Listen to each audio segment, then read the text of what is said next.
Halo sobat, pintu teater satu telah dibuka. Kali ini Mimin akan ngebahas sebuah film yang berjudul Lucky Number 11. Bayangkan sebuah kota yang dipenuhi kejahatan di mana dua bos kriminal besar saling bermusuhan dan setiap orang yang salah langkah bisa kehilangan nyawa. Di tengah kekacauan itu, seorang pria biasa tiba-tiba terjebak dalam situasi mematikan hanya karena identitasnya keliru.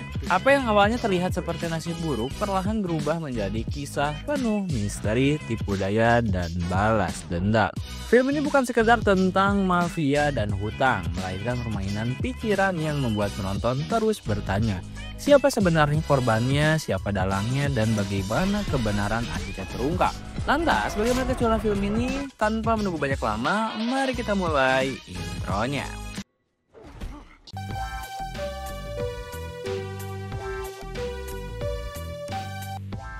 Film dibuka dengan adegan pembunuhan dua rentenir terkenal di kota New York. Keduanya dihabisi oleh seorang hitman misterius. Gak jelas apa alasannya, tapi yang pasti si hitman ini ngincer buku catatan keuangan mereka. Tiba-tiba cerita melompat ke seorang pemuda yang lagi nunggu bis di terminal. Saat itu suasana sepi sekali, sampai akhirnya muncul seorang pria bernama Smith. Aneh banget, tanpa basa-basi Smith langsung cerita tentang kisah yang kejadiannya 20 tahun lalu, tepatnya pada tahun 1984. Waktu itu orang-orang lagi doyan berjudi lewat pacuan kuda. Padahal sejak awal pemenangnya udah diatur.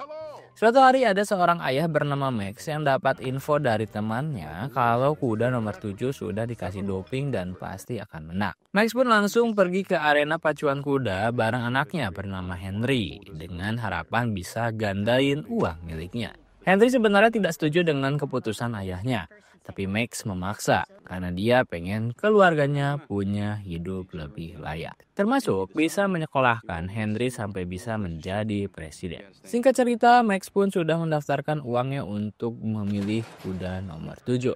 Dan benar saja, kuda nomor 7 langsung melesat ninggalin lawannya. Tapi di tengah lomba, tiba-tiba kuda itu cedera dan jatuh.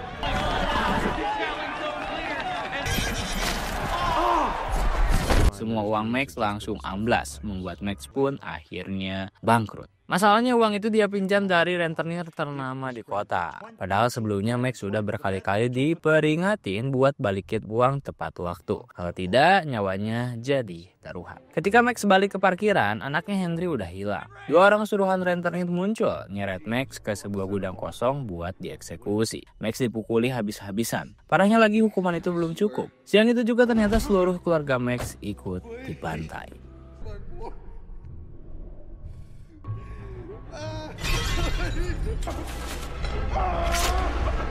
Balik ke masa sekarang, Smith bilang kalau dulu keluarga Max dibunuh karena mafia kota marah ada orang lain yang coba curang di pacuan kuda mereka. Tapi ternyata ada hal yang lebih mengejutkan.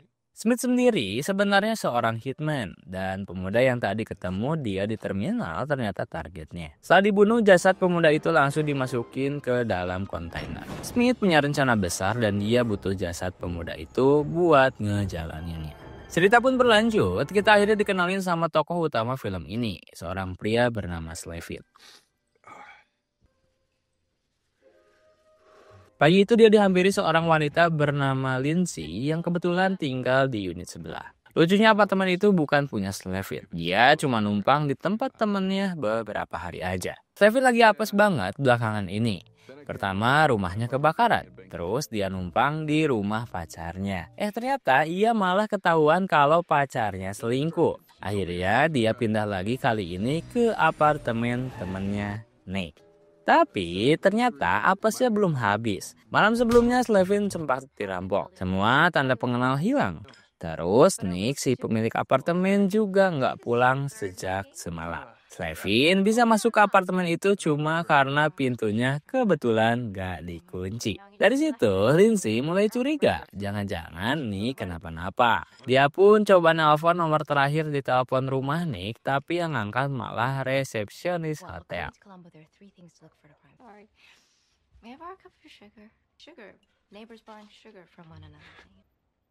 Belum lama Lindsay pergi, tiba-tiba pintu apartemen digedor kembali. Kali ini yang muncul dua preman. Mereka datang buat nagih hutangnya Nick. Masalahnya mereka salah kira. Mereka ngira Slevin itu adalah Nick. Slevin berusaha ngejelasin kalau dia bukan Nick. Tapi karena semua identitasnya udah dicopet kemarin, dia nggak punya bukti apa-apa.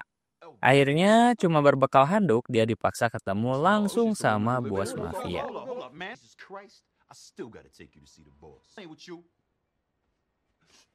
Dan disinilah masalah makin gila. Bos mafia ini orangnya ditakuti banget. Gak punya nama, orang-orang cuma nyebut dia The Boss.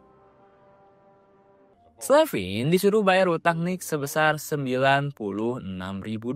Ia kaget banget karena gak nyangka kalau temennya punya hutang sebesar itu. Makanya Slevin terus coba jelasin kalau dia itu bukan Nick Fisher. Tapi tetap saja pada akhirnya dia selalu dianggap cuma lagi pura-pura. Jadi ceritanya, Nick ini sebenarnya punya utang ke seorang rentenir bernama Slim. Sayangnya, Slim ini adalah korban dari hitman misterius yang kita lihat di awal film. Nah, karena Slim itu adalah anak buahnya The Boss, akhirnya semua utang Nick otomatis dialihkan ke Slevin. Kalau Slevin tidak bisa bayar hutang tersebut, maka dia harus nurut ngejalanin misi balas dendam. Ternyata beberapa hari sebelumnya, anak dari The Boss dibunuh sama saingan bisnisnya si Robbie. Slevin diminta buat ngebunuh anak si Robbie sebagai bentuk balasan. Kebetulan anak Robbie ini seorang homoseksual, jadi Slevin bisa manfaatin kelemahan tersebut buat ngerayu, lalu membunuh kalau ada kesempatan. Kalau berhasil, semua utangnya bakal dianggap lunas. The Boss ngasih waktu sampai esok hari buat Slevin mikirin tawaran tersebut. Nah, setelah Slevin pergi, tiba-tiba Smith muncul. Ternyata The Boss udah nyewa Smith juga buat balas dendam. Tapi dia butuh Slevin supaya rencananya bisa jalan mulus. Anehnya, walaupun posisinya serumit itu, Slevin malah santai banget. Dia balik ke apartemen Nick, sempat baca koran lagi. Gak lama kemudian Lindsay muncul ngajak Slevin ke hotel tempat Nick kemungkinan sembunyi. Tapi Slevin minta waktu buat ganti pakaian dulu.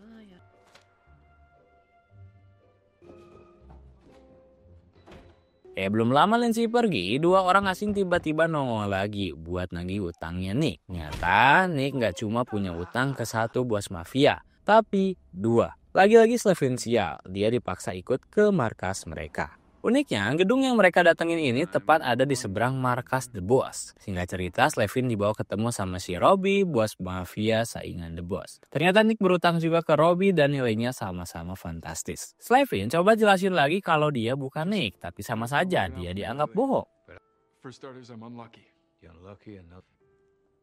They always want what they had. Bad man who doesn't waste time wondering what calls your horse, you call him a jerk. But the third time somebody calls you $3,000. But I'm not Nick Fisher. Then who the hell are Frisk. Kosher. Tiba-tiba Smith nongol lagi. Rupanya dari awal dia main dua kaki. Robbie sendiri udah tahu kalau Slevin bukan Nick Fisher. Tapi Smith bilang biarin aja, soalnya dia emang pengen ngejebak Slevin jadi tumbal. Balik ke apartemen, Slevin lagi-lagi ketemu Lindsay. Lindsay cerita kalau dia sempat mampir ke hotel yang dihubungi Nick lewat telepon rumah. Karena kebetulan dia punya kenalan di sana, jadi dia bisa tahu nomor kamar yang Nick hubungi. Setelah ditelusuri, ternyata orang yang nginep di kamar itu adalah Smith. Lindsay bahkan sempat ambil fotonya. By the way, Mimin kasih saran sedikit. Cerita ini emang agak ribet, jadi kalian harus dengerin baik-baik setiap detailnya. Soalnya ending film ini bakal nyambungin semuanya. Oke, lanjut. Ceritanya, Lindsay sempat ngikutin Smith siang harinya dan ternyata dia pergi ke markas Robbie. Tak lama kemudian dia pun melihat Slevin keluar dari gedung itu. Dari situ akhirnya Slevin mulai buka suara ke Lindsay tentang semua kesialan yang dia alami dalam 24 jam terakhir. Dan yang paling parah kata Slevin, the worst part is I'm not Nick Fisher. Singkat cerita, besok paginya karena nggak ada pilihan lain, Slevin terpaksa terima tawaran The Boss. Dia setuju buat bunuh anak Robbie, tapi dengan syarat dikasih waktu persiapan 1 minggu. The Boss jawab kalau Slevin bisa ngalahin dia main catur, syarat itu bakal dipenuhi. You win this game, you get your way. Nah, berdasarkan info dari Smith, anak Robbie ini selalu dijaga ketat sama 2 bodyguard mantan intel Mossad. Selain itu dia juga selalu bawa tombol rahasia buat manggil pengawal kalau ada apa-apa. Jadi kalau Slavin bikin salah langkah sedikit aja, tamatlah riwayatnya. Di sisi lain, Smith bilang ke The Boss alasan kenapa dia butuh Slavin. Ternyata Smith berencana bunuh Slavin begitu dia berhasil satu ruangan sama targetnya. Dengan begitu kematian anak Robbie bakal dianggap akibat cinta terlarang. Sayangnya Slavin kalah main catur, jadi dia cuma dikasih waktu 3 hari buat nyelesain misinya. Di tengah pertemuan itu, Smith sempat muncul lagi. Tapi anehnya Slavin masih nggak curiga sama sekali sama orang ini. Sejak kemarin, polisi udah terus ngawasin siapa aja yang keluar masuk dari markas The Boss dan Robbie. Mereka jadi penasaran banget sama sosok Slavin. Detektif Brikowski langsung nyuruh anak buahnya buat cari tahu siapa sebenarnya Slavin ini. Belum Slavin sampai di apartemen, Lindsay muncul lagi. Dia datang buat ngingetin Slavin kalau semua ini sebenarnya jebakan Nick. Jadi ceritanya gini, Lindsay kebetulan kerja sebagai dokter forensik. Pagi tadi dia nemuin jasad seorang rentenir yang juga kerja buat The Robbie. Aneh kan? Kok bisa tiba-tiba rentenir mafia ini dibunuh orang?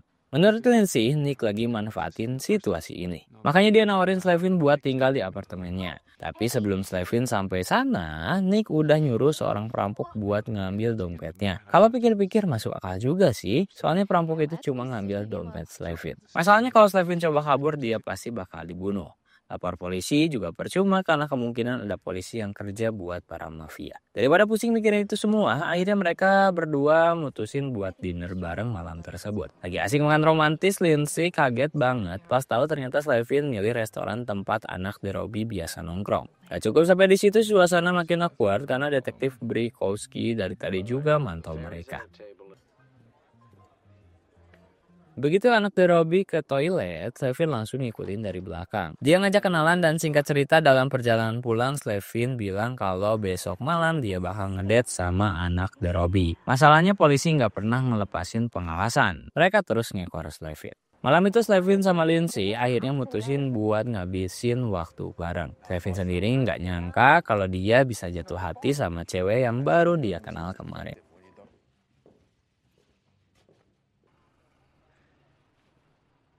Besok paginya Slavin pamit keluar sebentar buat beli sarapan. Tapi baru keluar apartemen dia udah dibuntutin tukang pukul. Entah itu dari pihak The Robbie atau The Boss. Bahkan gak lama kemudian dia tiba-tiba diculik polisi buat diinterogasi. Detektif Brikowski makin penasaran karena mereka enggak nemuin nama Slavin di database kepolisian. Sayangnya sampai akhir Slavin tetap milih bungkam. Last chance to come clean.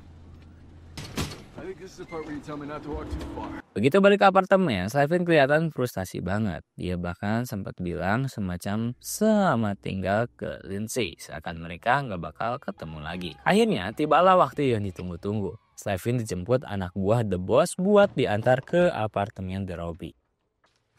Boss says he wants you to look nice for the...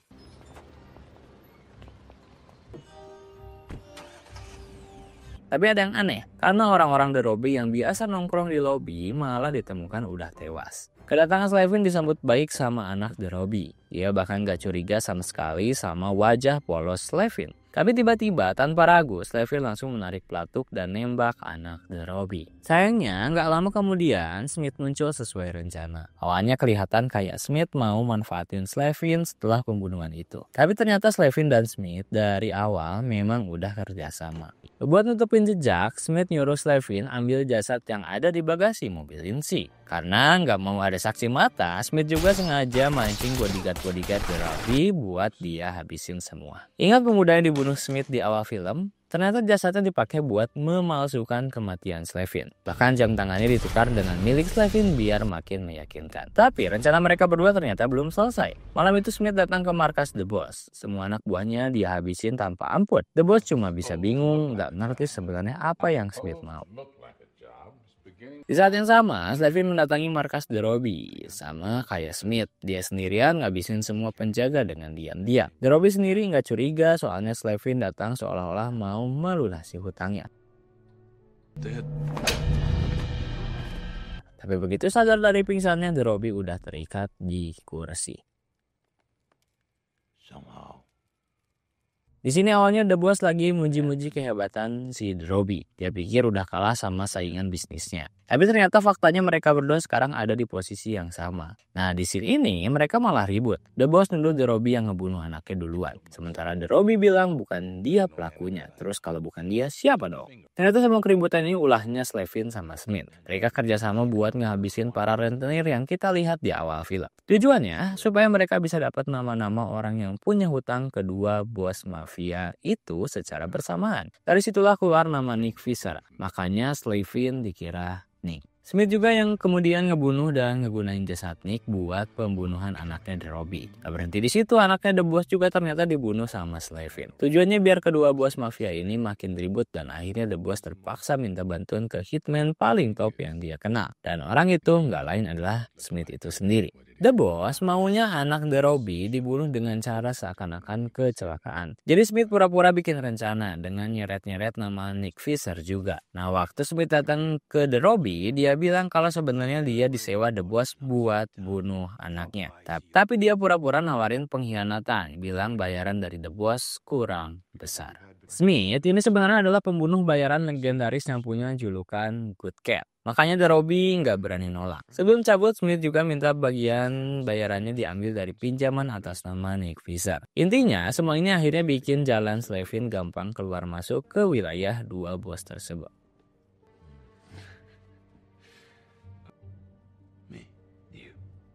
Sementara itu di ruang otopsi, Lindsay sadar kalau jam tangan yang dipakai jasad hangus di depannya adalah milik Slevin. Dia cuma bisa pasrah dengan kenyataan tersebut. Tapi tiba-tiba Smith dongol buat bunuh dia. Nah, di titik ini muncul pertanyaan besar, siapa sebenarnya Slevin dan apa hubungannya dengan Smith? Untuk jawab itu kita harus mundur 20 tahun ke belakang. Waktu itu ada kisah Max dan keluarganya dibantai oleh para mafia. Slevin ternyata adalah anak dari Max. Smith dulunya diutus buat bunuh dia. Tapi karena yang dihadapin anak kecil, Smith malah mutusin buat ngerawat Henry. Ya, nama asli Slevin itu adalah Henry. 20 tahun lalu, The Boss sama The Robbie adalah orang yang ngebunuh ayah Henry. Jadi sekarang Henry balik lagi buat balas dendam. Oh iya, nama Slevin sendiri diambil dari nama kuda nomor 7. Taruhan terakhir yang dipasang ayahnya waktu tersebut.